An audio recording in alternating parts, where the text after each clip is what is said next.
Hey guys, welcome Ramya Kannan vlogs. இன்னைக்கு அம்மா வீட்டில் ஒரு நாள் இருந்தால் என்னென்னலாம் நடக்கும். ஆல்ரெடி வந்து கரண்ட் கட்டில் எங்கள் அம்மா இனியனை எப்படிலாம் பார்த்துக்கிறாங்க, என்னெல்லாம் நாங்கள் பண்ணுறோம் அப்படிங்கிறத வீடியோவில் பார்க்க போகிறீங்க. மறக்காமல் நம்மளோட சேனலை ஃபர்ஸ்ட் டைம் பார்க்குறீங்க அப்படின்னா சப்ஸ்கிரைப் பண்ணி பெல் ஐக்கானை கிளிக் பண்ணிக்கோங்க. அப்போ தான் நான் போடுற வீடியோ உங்களோட நோட்டிஃபிகேஷனுக்கு வரும். வாங்க வீடியோக்குள்ளே போகலாம். காலையில் வந்து எப்பவும் போல் எங்கள் அம்மா வீட்டில் இருந்தேன் அப்படின்னாலே இனியனுக்கு வந்து நட்ஸ் எல்லாம் போட்டு ஒரு ஜூஸ் கிண்டுவாங்க. அந்த ஜூஸை தான் வந்து கொடுத்துட்ருக்காங்க. அதில் வந்து செவ்வாழை இருக்கும், இருக்கிற நட்ஸ் எல்லாமே பாதாம், முந்திரி, திராட்சை, பேரிச்சம்பழம் இதெல்லாமே போட்டிருப்பாங்க. லைட்டாக வந்து அதில் சுகரும் ஆட் பண்ணியிருப்பாங்க. அதெல்லாம் தான் வந்து மார்னிங் வந்து அவங்களுக்கு கொடுப்பாங்க. இதுக்கப்புறம் வந்து கூழ் கொடுப்பாங்க. லேட்டாக கொடுக்க வேண்டியது, நான் வந்து கரண்ட்டு போயிருங்கிற பயத்தில் வந்து முன்னாடியே வந்து கிண்டிட்டு அதை எடுத்துகிட்டு வந்து அம்மாட்ட கொடுக்க சொல்லியிருப்பேன். அதுக்கப்புறம் மத்தியானத்துக்கு வந்து பருப்பு சாதம் வந்து கொடுத்துருப்பேன். இப்போல்லாம் வந்து நான் என் வீட்டில் இருக்கும்போது எப்படி இருப்பேன் அப்படின்னா, ஒரே மாதிரி டிப்ரெஷனாக என்னடா பண்ணுறது, எப்படிடா இருக்கிறது அப்படின்னு சொல்லிட்டு இருப்பேன். எனக்கு தூக்கமே வராது. அந்த மாதிரி தான் உட்காந்துட்ருப்பேன்.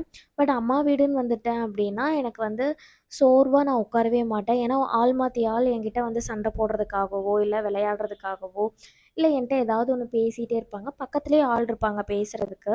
நான் நார்மலாக என்னோடய வீட்டில் இருக்கும்போது பக்கத்தில் பேசுகிறதுக்கு வந்து எனக்கு தோணவே தோணாது. எனக்கு வந்து இது வந்து போஸ்ட்மார்ட்டம் டிப்ரெஷனா என்னன்னு தெரியல. பட் நான் தனியாக இருக்கணும்னு தான் விரும்புகிறேன். எங்கள் வீட்டிலேருந்து கால் வந்தால் கூட எனக்கு தோணாதான் அட்டன் பண்ணி பேசுகிறேன். வீட்டை விட்டு வெளியிலே போக மாட்டேன். வேலை ஏதாவது இருந்தது அப்படின்னா அதை செஞ்சுட்டு வீட்டுக்குள்ளேயே தான் இருப்பேன். இனியனையும் வீட்டுக்குள்ளேயே தான் வச்சுப்பேன். வெளியில் வந்து கதவை திறக்கவே மாட்டேன். சூரிய வெளிச்சத்தையே பார்க்க மாட்டேன். கண்ணா வந்தாங்க அப்படின்னா கண்ணாக்கு வந்து சாப்பாடெல்லாம் பரிமாறிட்டு கொஞ்சம் நேரம் இனியன் கூட டைம் ஸ்பெண்ட் பண்ணிவிட்டு இப்படி தான் போயிட்டுருக்கு. நானே வந்து என்னை பற்றி யோசிச்சேன். நைட்டும் தூங்குறதில்ல, பகல்லையும் வந்து தூங்குறதில்ல, வேலை செஞ்சுட்டு சும்மா ஃபோனில் இப்படி வீடியோஸ் எடுத்துகிட்டு வீடியோ போட்டுட்டு எதையாவது நோண்டிக்கிட்டு இப்படியே தான் கிடக்குறோம். நம்மளுக்கு வேறு ஏதாவது ப்ராப்ளம் கீது வந்துருச்சா அப்படின்னு யோசிக்கிற அளவுக்கு இருக்குது. இதை எங்கள் அம்மாவுமே சம்டைம்ஸ் வந்து அதை நோட் பண்ணிவிட்டு சொல்லுவாங்க, பாப்பா யார்கிட்டயாவது பேசு, இல்லைன்னா ஏதாவது ஃபோன் நோண்டாமல் பண்ணு, தூங்கு தயவு செஞ்சு, கண்ணை சுற்றி கருவளையாக வந்து கிடக்கு, ஆளே ரொம்ப மெலிஞ்ச மாதிரி தெரிகிற, ஐ மீன் மெலிஞ்ச அப்படின்னா ஒரு மாதிரி இருப்பாங்கள்ல டல்லாக, அந்த மாதிரி இருக்க அப்படிங்கிற மாதிரி அம்மா திட்டுவாங்க. பட் நேச்சுரலாகவே எனக்கு தூக்கம் வரல. இப்போ கூட வந்து நான் ஒரு 10 மணி ஆச்சு, என் தம்பியும் கண்ணாவும் தூங்கிட்டு இருக்காங்க, நான் உட்காந்து வாய்ஸ் கொடுத்துட்ருக்கேன். நான் தூங்கணும்னு ட்ரை பண்ணால் கூட எனக்கு தூக்கம் வர மாட்டேது. ஆல்மோஸ்ட் யாராவது இந்த மாதிரி கண்டிஷனில் ஆஃப்டர் டெலிவரிக்கு அப்புறம் இருந்திருக்கீங்களா அப்படின்னு சொல்லுங்கள்.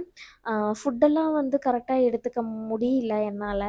ஆனால் நான் எல்லாமே செஞ்சிடுறேன். செஞ்சாலும் என்னால் வந்து எடுத்துக்க முடியல.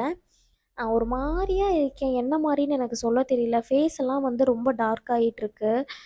இன்னொன்று வந்து மென்சஸ் ஆகாததுனால பாடியோட கண்டிஷனே வந்து வேறு மாதிரி இருக்க மாதிரி எனக்கு ஃபீல் ஆகுது. தம்பி வயிற்றில் இருக்கும்போது நல்லா வந்து ஃபேஸ் க்ளோவிங்காக இருக்கும். அதனாலேயே வந்து கேர்ள் பேபி தான் பிறக்கும்னு நினச்சிட்டு இருந்தேன்.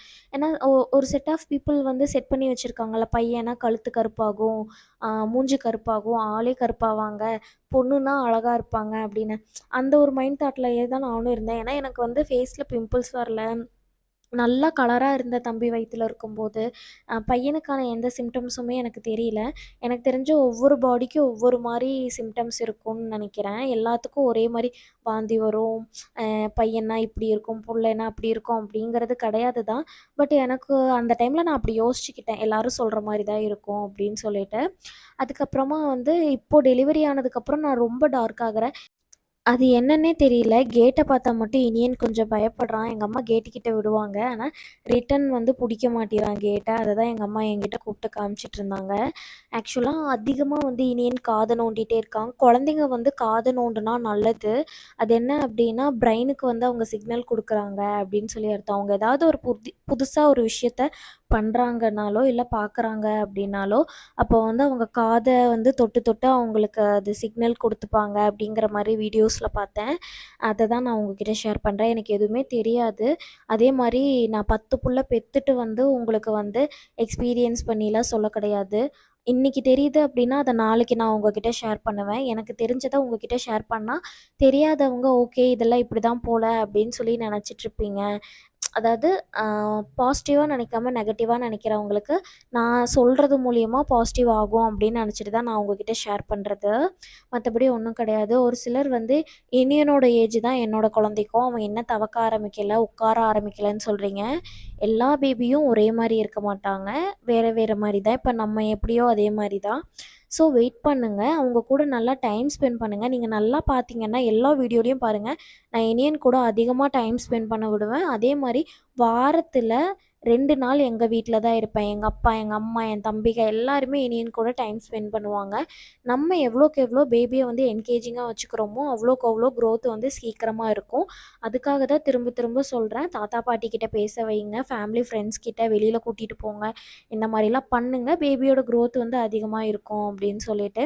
இனியன் எனக்கு தெரிஞ்சு அதனால தான் சீக்கிரம் சீக்கிரமா எல்லாத்தையும் பண்றான் அப்படின்னு எனக்கு தோணுது. வேற ஏதாவது உங்களுக்கு இல்ல இதனாலயா இருக்கும் அப்படின்னு இருந்தது அப்படின்னா, அத கமெண்ட்ல சொல்லுங்க. நானும் தெரிஞ்சுக்கிறேன். தெரியாத விஷயங்கள கேட்டு தெரிஞ்சுக்கலாம். இல்ல தப்பா இருந்தது அப்படின்னா அத மாத்திக்கலாம். பட் எனக்கு தான் தெரிஞ்சது அப்படின்னு நான் பேசுறேன்னு சொல்லிட்டு ஒரு 4, 5 பேர் வந்து பேசிட்டு இருக்கீங்கல்ல, அவங்கலாம் வந்து நான் அப்படி கிடையாதுன்னு எப்போ புரிஞ்சுக்க போறீங்க அப்படின்னு சொல்லிட்டு எனக்கு தெரியல. பட் நான் எல்லாமே வந்து பாசிட்டிவா எடுத்துட்டு போயிட்டுருப்பேன். ஏதாவது ஒரு சிச்சுவேஷன்ல வந்து எனக்கு நெகட்டிவும் வந்து வெளியில கொட்டுறதுக்கு வருது. அது ஏன் அப்படின்னு சொல்லிட்டு எனக்கு தெரியல. அவ்ளோ சாஃப்ட் கார்னர்லாம் நான் கிடையாது. நான் வந்து ரொம்பவே ரக்கடு. பட் கொஞ்சம் வந்து என்கிட்ட விளையாட்டுத்தனம் அதிகமா இருக்கும். என்கிட்ட க்ளோஸா பேசுறவங்களுக்கு என்ன பத்தி தெரியும். அதனால சொல்றேன். ரீசென்ட் டேஸில வந்து என்னோட இன்கம் பத்தி நான் உங்ககிட்ட ஷேர் பண்றேன். அதனால வந்து என்னோட என்னோட சர்க்கிள் அதாவது ஃபேமிலி சர்க்கிள், ஃப்ரெண்ட்ஸ் சர்க்கிள் அந்த மாரி சொல்றேன் நானு. சப்ஸ்கிரைபர்ஸ் சொல்லல. அவங்க வந்து ஹெல்ப்ன்னு நீடி கேட்குறீங்க. ஹெல்ப் வந்து என்னால பண்ண முடிஞ்சிறதுக்கு நான் பண்றேன். எல்லாத்துக்கும் என்னால பண்ண முடியறதில்ல. இல்லன்னு சொல்லும்போது நான் வந்து ஏதோ வச்சுக்கிட்டு வஞ்சகரம் பண்ற மாரி நீங்கலாம் நெனச்சுக்கிறீங்க. அப்படி கிடையாது. நானும் கடன் வாங்கி வச்சிருக்கேன். இந்த வீடு வந்து லீஸுக்கு தான் நான் எடுத்திருக்கேன். எனக்கு 5,00,000 கிட்ட வந்து கடன் இருக்கு. எனக்கு இன்கம் வருது அப்படின்னா, அத கொண்டு போய் நான் அங்க கட்டணும் அப்படின்னு தான் நெனைப்பேன். நான் இருக்கிறதுலயே கஞ்சோன்னு ஆல்ரெடி உங்ககிட்ட சொல்லியிருக்கேன். சேவிங்ஸ பத்தி ஒரு வீடியோ போடணும்னு நான் நெனச்சிட்டு தான் இருக்கேன். பட் உட்காந்து பேசலாமா? இல்ல இந்த மாரி வீடியோல வாய்ஸ் ஓவர் குடுக்கலாமா? அப்படின்னு சொல்லிட்டு ஒரு தாட் இருக்கு. அத வந்து கமெண்ட்ல சொல்லுங்க. தென் வந்து அப்படி அமௌண்ட் கேட்டேன்னா, இப்போ நான் என்னோட எக்ஸ்பீரியன்ஸ் ஒண்ணு சொல்றேன். கல்யாணம் ஆன புதுசு இப்ப ரீசென்ட்டா ஒரு 4 டேஸ்க்கு முன்னாடி கூட இந்த ஒரு எக்ஸ்பீரியன்ஸ நான் வந்து த்ரூ பண்ணியிருக்கேன். என்கிட்ட வந்து அமௌண்ட் இருக்கு. ஓகேங்களா? அது என்னோட தேவைக்கு மட்டும் தான் இருக்கு. இப்ப எக்ஸாம்பிள்க்கு வீட்டு செலவெல்லாம் போக ஒரு கையில ரூ. 1000 வச்சிருக்கேன்னு வச்சுக்கோங்களேன். அது வந்து அடுத்த ஒரு செலவு வரும். அது எனக்கு நல்லா தெரியும். இப்போதைக்கு அது இருக்கு. ஒரு 10 நாள் கழிச்சு அந்த செலவுன்னு வச்சுக்கோங்களேன். 10 நாளைக்கு முன்னாடி வந்து உங்க ஃப்ரெண்டோ, இல்ல உங்க ஃபேமிலிலயோ யாராவது ரூ. 1000 குடு 2 நாள்ல குடுத்துர்றேன் அப்படின்னு சொல்றாங்க. நீங்களும் நம்பி 2 நாள் தானே அப்படின்னு சொல்லிட்டு குடுக்குறீங்க. இன்னொன்னு உங்களுக்கு ஹெல்ப் பண்றதுக்கு யாருமே கிடையாது. அப்படி இருக்கிற பட்சத்தில அந்த ரூ. 1000 2 நாள்ல வருங்கிற நம்பிக்கையில தான் நீங்க இருக்கீங்க. நீங்க குடுத்தவங்க அந்த 2 நாள் ஆச்சு, 1 நாள் 1 வாரம் ஆச்சு, எந்த ஒரு சவுண்டும் இல்லாம இருப்பாங்க. அதுக்கப்புறம் நீங்க போய் கேட்டீங்க அப்படின்னாலும், அவங்க ரெஸ்பான்ஸ் கரெக்ட்டா பண்ண மாட்டாங்க. இந்த எக்ஸ்பீரியன்ஸ் நான் நெறைய டைம் பண்ணிட்டேன்.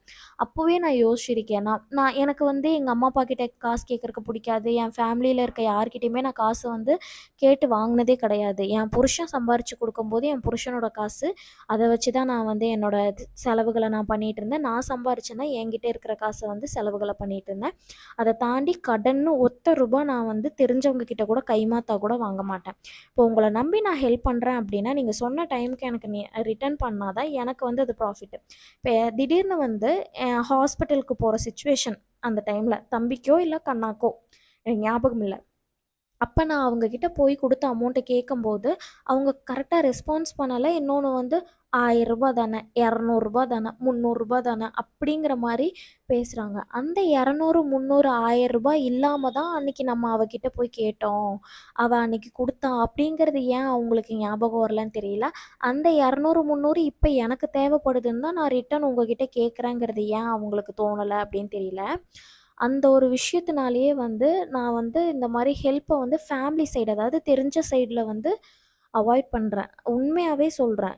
என்கிட்ட இருந்தா கூட எனக்கு குடுக்கணும் அப்படிங்கிற அந்த இது வர மாட்டேங்குது. ஏன்னா நாளைக்கு எனக்கு ஒரு செலவுன்னு வரும்போது எனக்கு அத திரும்பி அவங்க பண்ண மாட்டேங்கிறாங்க.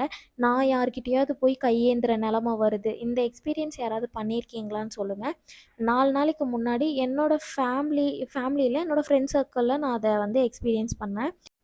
அவங்க வந்து காலேஜ் படிக்கும்போது வேற மாரி இருந்தாங்க. எப்படி வந்து இப்படி சேஞ்ச் ஆனாங்க அப்படின்னா, ஆஃப்டர் மேரேஜ்க்கு அப்புறமா தான்.